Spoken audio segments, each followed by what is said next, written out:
What if one of Wall Street's most legendary risk takers told you that slow and steady actually wins the race? Victor Haghani, once at the center of a high-stakes hedge fund, now champions low-cost, long-term index fund investing. In this episode, we unpack how he got there and how his hard-earned lessons could protect your FIRE portfolio from burning out.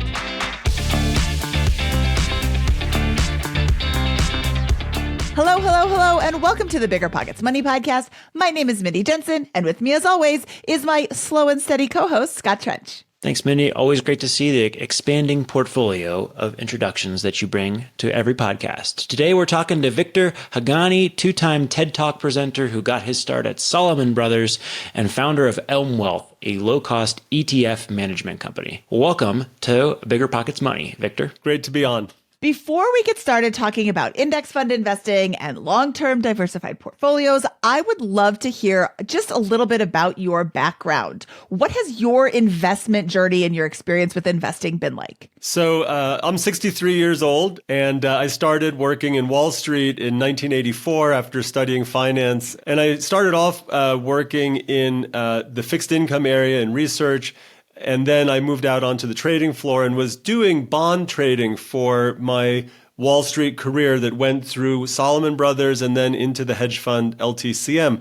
So from 1984 until about 1999, I was a bond person. Amazingly, I came to Wall Street and I just wasn't told anything about personal investing. I wasn't taught anything about personal investing. And I didn't know anything about personal investing, and I didn't pay any attention to it. So here I was, kind of at the forefront of financial innovation, working with Nobel laureates in finance and lots of other smart people. But I just didn't have a clue about personal investing and why, I was really busy. I was learning a lot about finance, but not personal finance, about personal investing.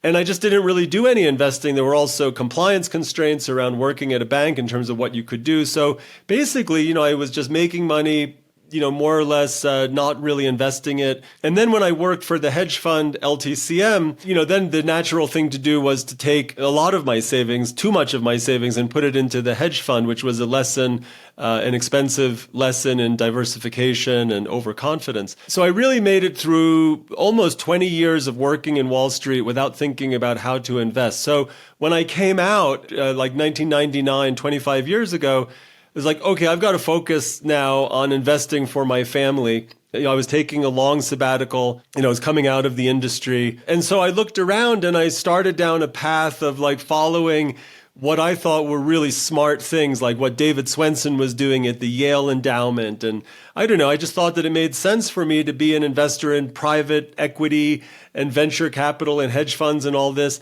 And it took me about 6 years till I woke up from that wrong fork that I think I took and decided to go back to basics, to go back to what I had been taught at university, and to become an index investor. And so I really kind of went through these different phases. And so since about 2006, I've tried only to invest in index funds. Whenever I see, a single stock recommendation or a private investment, I've mostly passed and turned them all down and just kept on moving my family's savings more and more into index funds. Another thing that I think will be really interesting in my journey for your listeners is that once I decided to invest in index funds and to become primarily or solely an index fund investor for my family, I realized that there were still these questions, not terribly difficult questions, but still questions I needed to answer.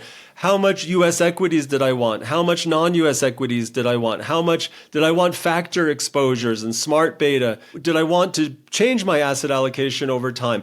Was I going to solely be basing my asset allocation on market cap weights within the global equity market? The more I thought about all that, the more I realized that while stock investing could make sense as a passive market cap weighted investment approach where it's like, okay, I want to invest in VTI and own all of the US stocks weighted by their market caps. And I think that makes a lot of sense, that you can't do that with asset allocation. So I think that asset allocation always has to be an active, thought through, deliberate decision, because you can't just say, I'm going to use market cap weights to decide how much to have in stocks versus bonds. if you do that, you would wind up with like 15% in stocks and the rest in bonds and fixed income, because bonds and fixed income are like 6 times bigger than the market for global public market equities. And so when you get to the point of the asset allocation, you have to then think about the expected return of equities relative to safer assets, their risk, and your personal risk aversion. So once I decided to be an index investor, the last piece where I decided I needed to be like an eyes open, dynamic index investor was the last piece of my journey. And I've been sticking to that ever since, around 2007 or 8. And then I started Elm Wealth to offer this to other people as an investment approach at the end of 2011. I don't know if that qualifies as brief. Well, no, but it's very interesting. And now I have 1,000 more questions to ask you. First of all, I want to go back to where you said, I made it through 20 years working for Wall Street without really investing personally, for lack of recall exactly what you said. Is this common among Wall Street workers? Because I'm a real estate agent, and there's so many real estate agents who are like, oh, real estate investing is really, really powerful, and I don't invest in real estate. So I'm wondering if this is something that happens on Wall Street too. I think it happens a lot. First of all, you come to Wall Street and nobody talks to you about personal investing. You're working in investment banking, you're doing, corporate finance, you're working on a bond trading desk, you're a salesperson, whatever it is. Basically, as far as I know, from early 1980s until now, you come to Wall Street and they will train you in everything that you need to know to make money for your bank. But they're not going to train you in what is the most sensible way to take your earnings that you're making by working there and invest them sensibly and wisely. I think that to whatever extent, like if you go to Wall Street and you work in private banking, what you're going to learn is how to make the most money from your clients while keeping them relatively happy. So you're still, even if you're in the area that you would think is the best place to learn about personal investing, I think that the conflicts of interest are going to teach you stuff that isn't really that good for you as an individual investor. So I think it's really common. There are all of these compliance constraints that stop you from doing active investing if you're working for a bank. And then also historically, I left this part out, but when I worked at Salomon Brothers, they took half my money and put it into Salomon stock. So all of a sudden I had a lot of risk anyway. Half of my money was in Salomon stock, and then the other half of the money I would get, and then I had to pay tax on that. So I wound up, and then I had to spend it on rent and living and all that. So over time, I just had more and more Salomon stock and less money at the bank or in treasury bills or money market funds. So I think it is really, really quite typical. Although over time, I think with the availability and cost of index funds going down, the availability going up, the knowledge about index funds going up, I think more and more young people come to Wall Street and they realize, I'm going to put my money into index funds. And then also, don't forget that the whole 401k IRA thing was really just getting started when I started on Wall Street in the early 80s.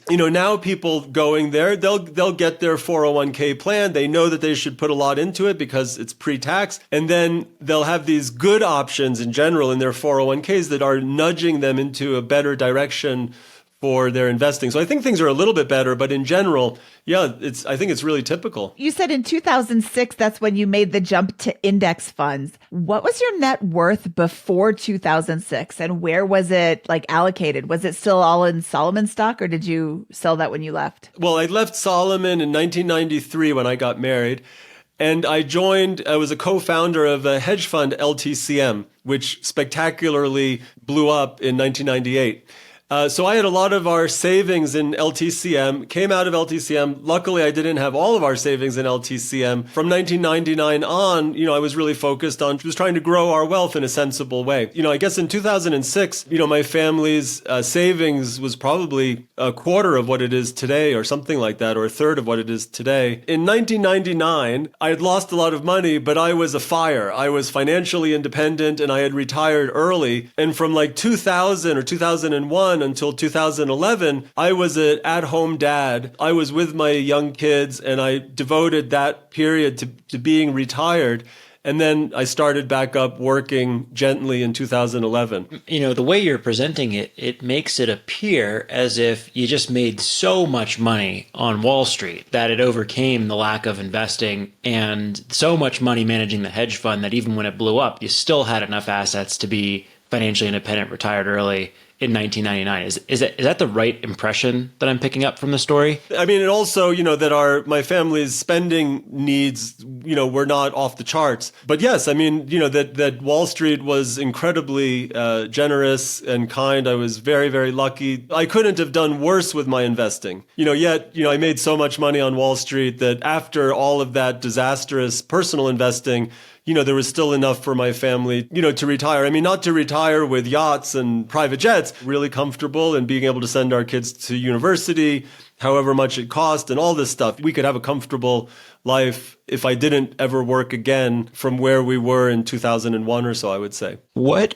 was the catalyst, or what was the core philosophical reasoning that drove you away from private equity and hedge fund investing to index funds? Might be a little bit surprising for some. It was, I sat down with my accountant. Like, I was looking at our tax return from like 2005 or something. I was like, David, why am I paying so much in taxes? I haven't made that much money in 2005 on our investments. This seems like such a high tax rate. What's going on? And he took me through the tax return, and I realized how incredibly tax inefficient my different investments were. So I had all these investments, like say in private equity, where I was paying a management fee. There were other expenses that were flowing through. And those expenses and management fee, I couldn't offset them against my income. They were after-tax fees, for instance.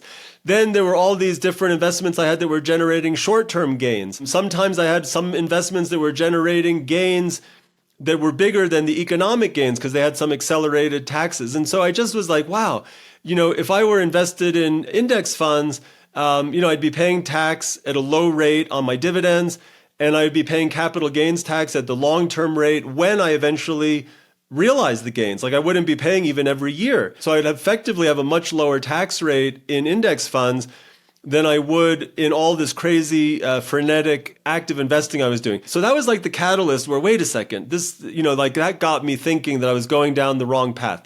Then I thought about it more and I was like, well, wait a second. So now let me get this right. If I'm invested, say, in some hedge fund as a private investor, private US taxable investor with a decent amount of income, like this hedge fund has to make a 15% return on its capital before fees and before taxes, so that I wind up in the same place as some index fund on owning stocks earning 6%. That's right. I mean, it's incredible. 15% the hedge fund needs to make to get to the same place that I would be with an index fund making like 6% or so. And that's because, first of all, the hedge fund has got 2 and 20 fees, right?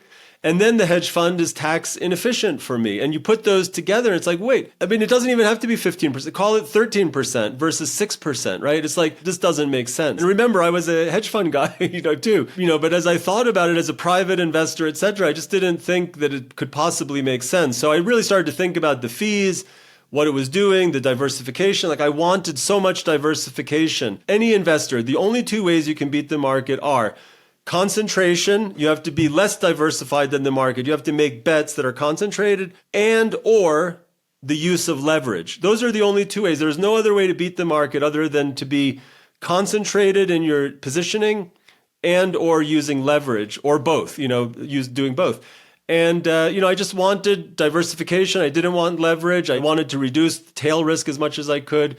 And so the catalyst was taxes. And then, as I thought it through, I was like, I'm a private investor. I value my time. This is crazy. I've got to just simplify and just get back to basics and invest in index funds. So I was looking up, I was trying to find some sort of statistic. Do actively managed funds outperform the market in general? It says, before costs and fees, active managers on average beat their benchmarks by 5 basis points.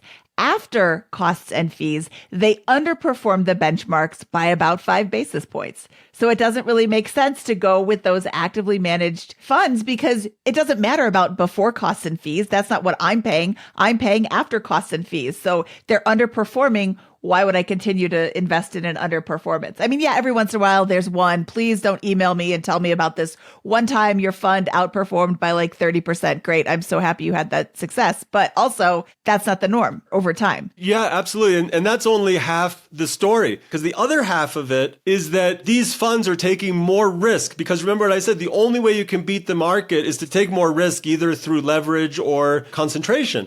So all active funds on average have to be taking more risk than the market portfolio. So not only should you expect a lower return after fees from actively managed funds, but on a risk-adjusted basis, it's even worse. So that was a decision I had to make when I kind of glossed over that. But when I decided to invest in index funds, I decided I wanted to invest in broad market cap weighted index funds. I didn't want to get into value stocks or growth stocks or quality stocks or whatever. I really wanted to have a broad market representation of my stock investing, be it in the US or ex-US. But I kind of skipped over that because I went from being in the most concentrated risky things, these hedge funds and private equity and so on, right to index funds, and I skipped over the actively managed funds. Like once I decided I wanted to be in funds, in low-cost funds, I skipped over like actively managed stock picking funds of all flavors, whether they be smart beta or star investors or whatever. I just wanted to go right to market cap weighted index funds for the reasons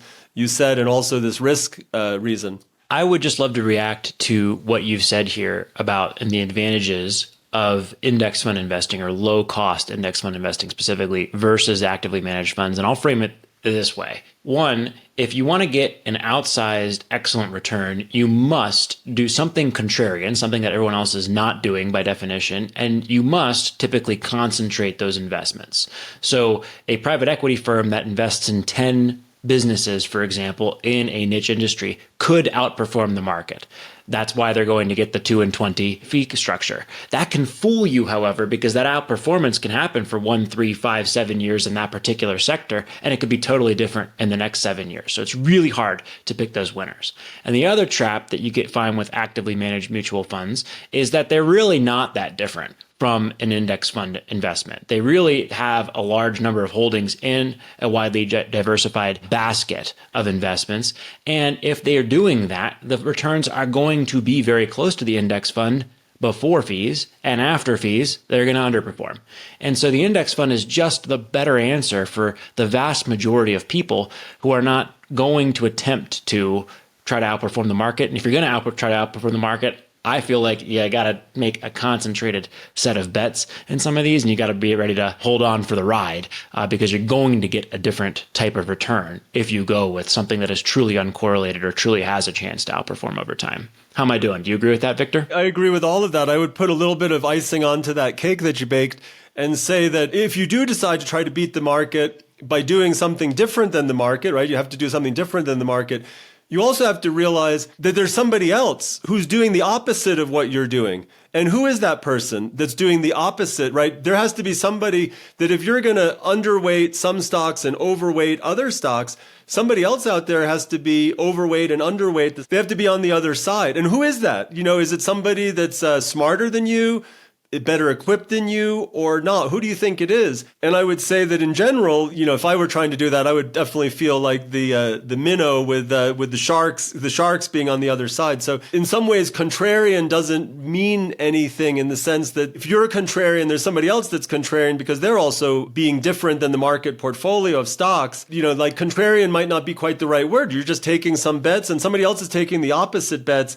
And which one of you is going to win those bets? Knowing who's out there, whether it's the Citadels of the world or, whoever, like knowing who's out there, I would be afraid to do that because I know that in general, the other side of my trades is probably going to be somebody much better equipped to beat the market than I am. And they need me. Where is Citadel and Jane Street and these guys making their money from? They're making their money from all these people that are trying to beat the market but are not well equipped. The only place where I attempt to beat the market in terms of better risk-adjusted returns is with rental real estate properties in Denver, Colorado, of the the type that I've been buying for the last 10 years, right? And there's no fees associated with that. Right. It's a business. It's not investing in the stock market. Yeah. You mentioned another really important point here around asset allocation should always be a thoughtful decision. I know that the vast majority of people who listen to BiggerPockets Money are essentially 100% in index funds. When what they mean by that is 100% in stock market, broad-based market cap weighted index funds, even if that would take them a second to articulate that. Like they're in VOO, VTSAX, the Vanguard, old school low cost index funds here. These people are primarily in stocks. They have almost no bond exposure. And the majority of our listeners would not change their allocation to be more heavily weighted towards bonds under really any circumstance. There's no price to earnings ratio that would be too high for the stock market, and there's no interest rate that would be high enough to change their bond allocation. As you can tell, I disagree with the majority of our listeners on this, and I'm trying to change that framework and say there's got to be a decision here, some kind of active management, some price at which you would sell stocks and reallocate to bonds, or some ratio of earnings to interest yields, for example. I don't know what that is. I'm going to explore that for the rest of my life and try to figure that out and put those rules in place. I don't know if anyone has the answer. What's your answer to that? Or how would you approach answering that question? I love how you laid it out and said it. It seems suboptimal to choose not a very charged word. Suboptimal to say there's no circumstance under which I would go into fixed income. The way that I think about it, and I think a lot of people feel this way, is that our best estimate of the long-term real return of the stock market is the earnings yield of the stock market today. That how we come up with that earnings yield, we could use last year's earnings. We could use an estimate of next year's earnings. We could use the last 10 years of earnings and use inflation to bring them to today and average them together. Somehow it's like you're buying a rental property and your buildings are more or less full and they're rented at the market level of rent.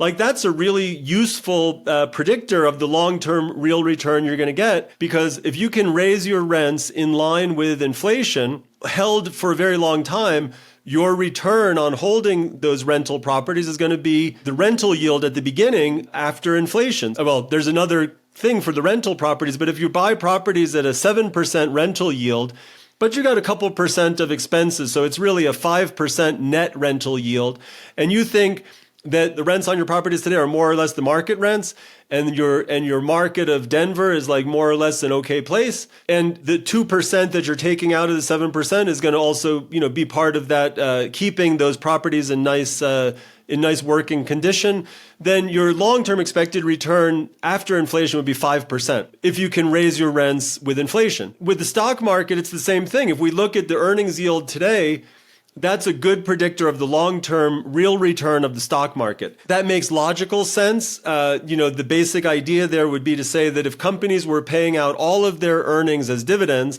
or stock buybacks, that their earnings per share would stay constant after inflation, which I think makes sense, is a reasonable thing. It's also borne out by the history such as it is over the last 125 years. We can look at what earnings have done. We can look at returns, and we find that the earnings yield is a decent long-term predictor of the return of the stock market after inflation. Once we have that in hand, now we can compare that to the long-term real return of safe assets. Well, where can we find that number? Well, the long-term after inflation return offered by safe assets, the best place is to look at long-term yields on U.S. government Treasury inflation protected securities TIPS. So we can just read that off the screen right out of the newspaper. Right now, long-term TIPS are yielding about 2.7%. Right now, the earnings yield on the U.S. equity market is around 3.5%. 4%, call it, whatever, something in that zone. So if you own U.S. equities right now, you're expecting to make only 1% to 1.5% more than what you would get from owning TIPS with much less risk. First of all, I would say that under those circumstances, I don't want to have 100% in equities. Now, if I'm a young person and my financial capital is really small compared to my human capital, sure, maybe I'm like, whatever, I'm always going to be at 100% in equities until my financial capital gets to be big relative to my human capital. But that 1.5% is just so measly. It's just not a great compensation for the risk of holding equities. The real question is, what if through some combination of the yield of tips, let's say tips go to 3.5% and the stock market stays where it is? Well, now you're getting zero extra long-term return relative to tips. And I would say don't own any US equities at all at that point. Or what if, tips yields go back to 4%? Or what if the US equity market rallies another 30%? Or whatever it is, I think that you could imagine a case where the long-term return on equities is the same or lower than what you could get on tips. And in those circumstances, you don't want to own 100% in equities. So that's how I would answer it. And has that ever happened? Yes, it has. It happened in the year 2000, 1999 and 2000. Long-term tips were offering a 4% return, and the earnings yield on U.S. and non-U.S. equities was less than 4%. And it made a lot of sense to get out of equities and to be more in fixed income. And that righted itself and got back to a much more normal level 3 or 4 years down the road. And you would have been a much happier investor by taking chips off the table in 2000 and getting more into fixed income. Let's look it up right now. What's the tips yield right now? Do you know? I think long-term tips are 265 right now. Okay. And what's the price to earnings ratio that you prefer for U.S. stocks? Professor Bob Schiller from Yale produces an online spreadsheet that's available where you can get those numbers. And his number is like low threes. I would use this. We produce our own number at Elm Wealth. And our number is more like 3.5% because we're a little bit more optimistic on the way we do the calculation. So I'd take 3.5%. So you're getting the spread between the stock market and tips right now. That's positive. It is still positive, but it's awfully small. How do I take this conversation about tips and all this jargon, Schiller price to earnings ratio or CAPE, whatever you prefer there, tips and these spreads? How do I translate that to how I ought to be thinking about this if I'm approaching, maybe I'm 3 or 4 years away from early retirement and listening to this podcast in terms of my asset allocation? First of all, you want to have a framework that you're going to use, that's going to take you through different environments. You don't want to do it on the fly or by the seat of the pants. And, I think a reasonable approach to take is to let that earnings yield spread relative to tips drive some of your asset allocation. Now, I'm not saying you should have no equities because of that, but you should have less equities than you would have. You should say, if that spread were 4%, if I were expecting to get 4% more on my equities than tips, how much equities do I want to have then? Maybe I want to have 80% or 100% in equities. Well, if it's much lower, I should want to have less. And you should think about how you want that rule to work for you in the future. Like you might say at 4% extra return from equities, I want to have 80% in stocks. And then you might say, well, if the earnings yield is 2%, I want to have 50% in stocks. And you could just be like proportional in that manner. But I think when you get to this point of the earnings yield and real interest rates are right on top of each other, you should think to yourself, how much do I want to have in stocks then? And it might not be zero. You might say, even though my metric for the excess return is such and such is zero, you know what, I still want to have 25% in equities because I just don't want to put that much faith in this metric, So you might, but anyway, you have a rule and you're like, okay, and if the earnings yield is above 4%, I'm going to be 100% in stocks. And I think that's how you want to come into the whole thing. That's what we do at Elm Wealth in managing our client portfolios. We set this whole thing up for them and then we implement and execute on it. We're doing that automatically for clients and trying to do it tax efficiently. With the FIRE movement, the FIRE movement is tricky because you're really talking about retiring, maybe in your 30s or your 40s, everything is more consequential because you're looking to hopefully be able to sustain a nice standard of living for 60 years or more. And although, of course, you always have the flexibility to go back and get back into the workforce and earn more money. But, I think that thinking things through is more consequential for FIRE people than it is for more normal people retiring at 65 to 70. If you're retiring 65 to 70, you've got also some other options to help you. You've got Social Security there. You've also got the possibility of buying some deferred annuities that could help. The case is that your spending and your investing have to be policies that are consistent with each other. You can't invest in equities and then have a spending policy of spending some fixed amount for the rest of your life while you're invested in equities.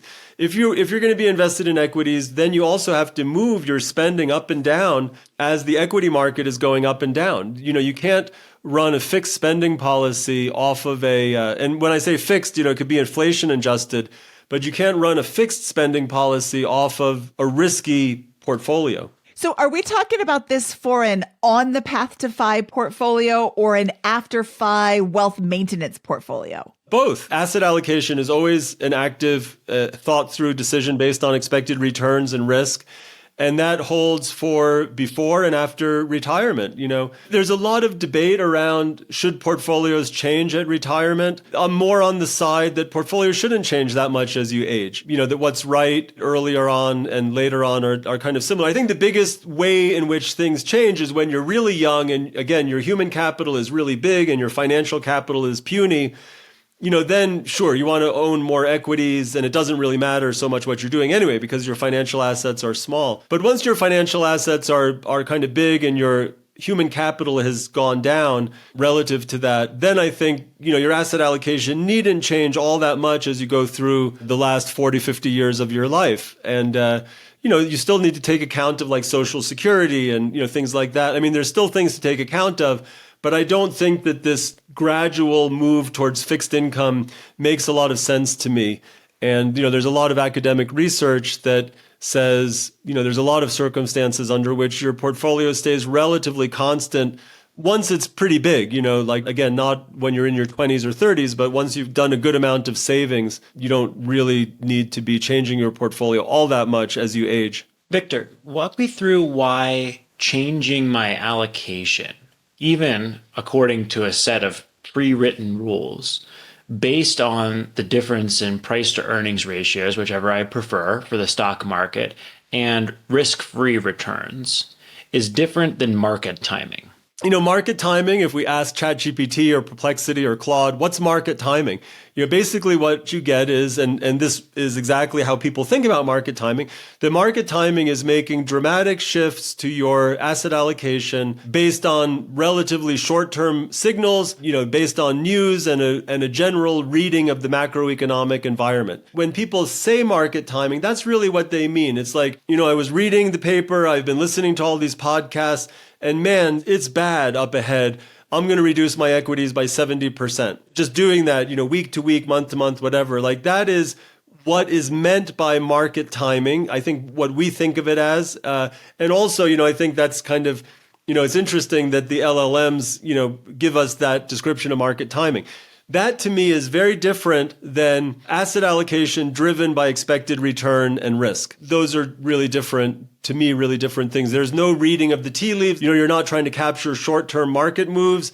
You're just thinking about what's the long-term expected return of my portfolio or of my equity holdings relative to safe assets. How risky is the market right now? I want to calibrate for that. And what's my personal degree of risk aversion, that kind of sets the baseline in a way. Now, if we define market timing as anybody that changes their asset allocation, well, of course, then, both of those things that I've described are market timing. But that's not really, I think, what people mean when they're thinking of market timing. And, market timing, as we're describing it here, has a terrible track record. It's unbelievable. I'm going to come to something I really want to talk about in a second about market timing. That market timing has a terrible empirical record. Whereas, empirically, not only logically does what we're talking about with earnings yield and risk aversion make sense from a logical point of view, but empirically it's worked really well. Now, I'm not saying that you should do it because empirically or historically it's worked well, but at least, you shouldn't if somebody says to you, market timing is a really sensible thing to do, and then you look historically and see that everybody's lost money doing it, that might change your mind. And, I think the same thing with if you say, oh, it really makes logical sense to run things off of expected return and risk. And then we go historically and see, oh my God, you would have lost a ton of money doing that. That's, you would probably say, okay, it sounded good, but I don't think I'll do it. But empirically, it's been good. And so I think that it doesn't tell you should do it. It just tells you that you shouldn't not do it. Let me ask a more practical question here. I'm listening to this podcast and I'm 100% in stocks, and I've been 100% in stocks for 15 years. It's just been my policy. I just throw it in the index fund and forget about it. Now I'm waking up. I'm like, oh, that's not really the optimal portfolio that anybody prescribes in the space. Not JL Collins with Simple Path to Wealth, not Victor here. There's always some, once your capital grows to some level, a recommendation of diversification to fixed income to some degree. How do I drive that reallocation event from what has historically been a 100% index fund portfolio to a new set of rules with the concept of market timing? Because that catalyst is going to come from a fear perspective, a fear, I've been greedy for 15 years. I've been rewarded for it. How do I mentally make that shift for the first time in creating those rules to a more balanced portfolio, for example, that I can follow from this point on? I think it takes some